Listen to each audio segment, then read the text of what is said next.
Welcome to the Rick Helps Real Estate Show, where after a while, the little voice in your head says, why am I watching this?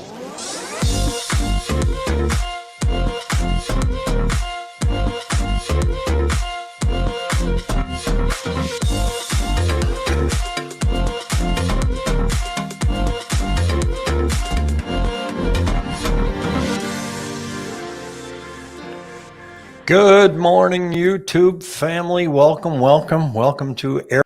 Got some interesting news today, and then I've got some great news about a guest that's going to be coming up. So we're gonna hop right to it. Today's the day that we land on Mars. I'm going to watch that live on YouTube. It's at noon, and they have what they call the 7 minutes of terror. In other words, they lose communication with it while it's being lowered down. So it's got a little module that lowers the landing thing, the rover.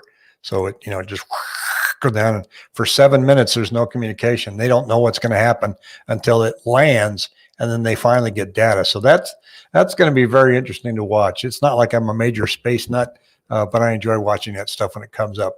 Bitcoin's $52,000 today. For those of you that follow it, I know nobody's following it in Texas because nobody has electricity in Texas. I keep poking fun at that, but it's not funny.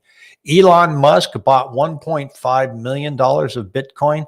He's now making more money off his Bitcoin than he is on making cars. So that's an interesting development. So we're going to take a look at the bond market today. We're going to talk a great deal about interest rates.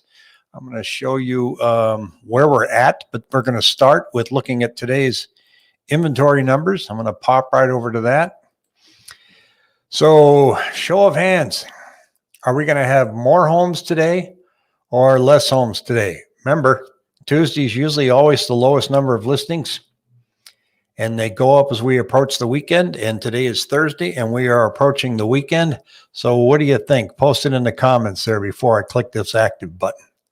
We came out yesterday. I think we were at 9,400 homes on the market. Those are active homes on the market. And right now I'm showing that we have 9,246, but that includes under contract and contingent, which, they aren't really for sale. They're just saying they'll accept a backup offer they want. So here we go. Going to look at active. And it's worse, folks. 4,295 homes. At this rate, you may be right. We may run out of homes at the end of the week. Let me show you my chart here. And I always try, when I go down here and look at the numbers. So this is a 7-day moving average. So it changes a little bit. We had 2,996 new homes come under, show up, as new listings. 4145, there's a 361 unit difference here. That's pretty significant. Now, we've had larger bumps. Like if you look here, January 28th, 494 more sold than what came under contract. But we go back and we look at this wonderful little chart here. And it's going to show, once I line it up correctly here, that there's just absolutely no progress in getting that blue line here to exceed the golden line. In fact, it's getting worse. And this is showing you the buyer traffic is not waning. It's staying there. But there are some dips in mortgage applications. We were down 6% last week because rates went up. They only went up about 1/8 of a point. And yesterday they went up 1/4 of a point. We have now reached volatility in the bond market and with interest rates.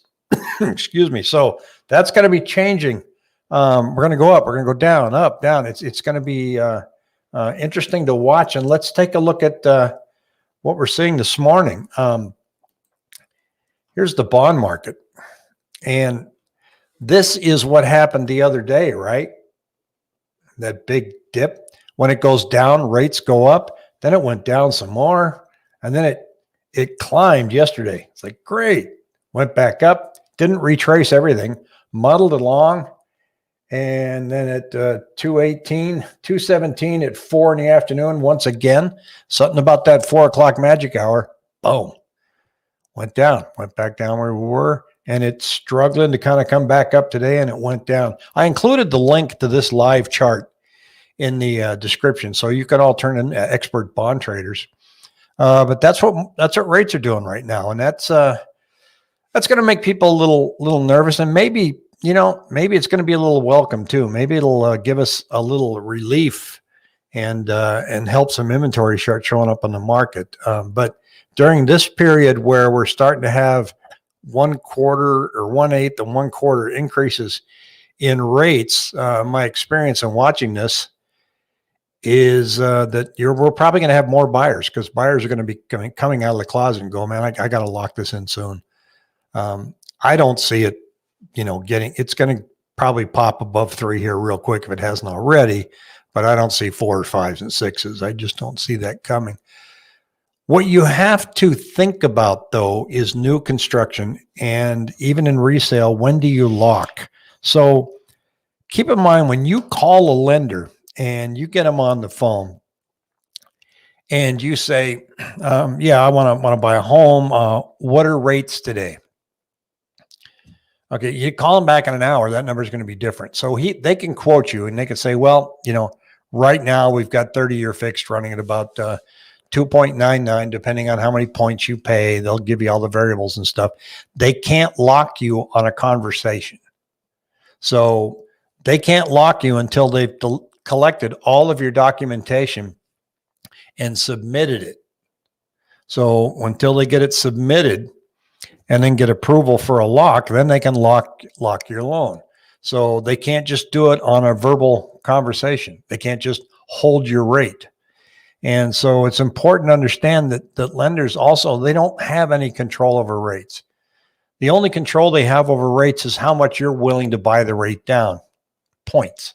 So the prevailing rate of the day and now of the hour is dependent on that chart that I just showed you.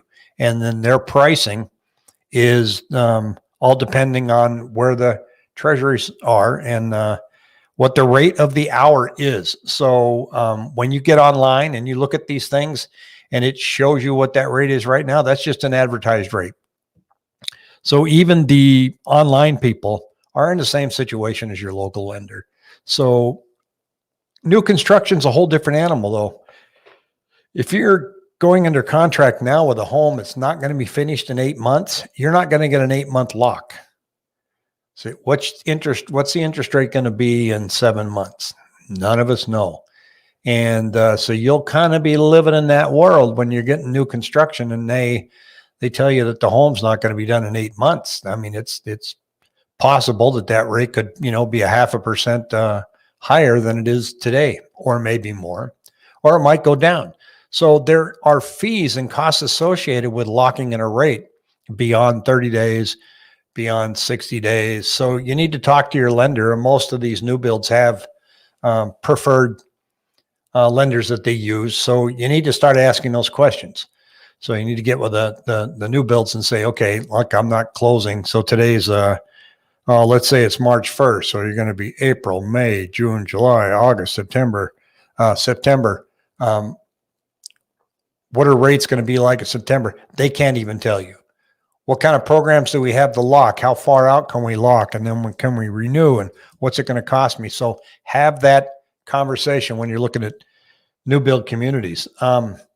It's critical. I'm going to show you something too, a little off topic here, but not really, in that I was telling you about certain condominiums in Scottsdale that are on Indian leased land. And I found one that I was talking about. This one here, check it out. Good price, right? It's only $150,000 and it's 1,088 square feet.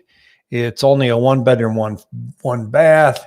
Kind of a, it's standard, not too bad looking, a little patio and everything. Beautiful views over there by Camelback Mountain. Wait till you see these numbers. Here's your monthly HOA fee, $4.99 a month. That in and of itself is pretty alarming, right? Now scroll over here Total monthly fee for the land lease. The land lease is $634 a month. Combine that with your HOA and your $1,133 a month just in fees that are not tax deductible. Your mortgage interest is, but these fees are not. So you really got to watch out for that. Going back to mortgage rates for a second. This article I think was pretty interesting to look at, and I'm gonna read this to you. And it said, volatility has returned to the mortgage market in a grand fashion this week, with many lenders quoting rates that are as much as a quarter of a point higher than they were last week. That means if you're looking for something in the 2.75 neighborhood on Friday, it could be 3.0 today. What gives?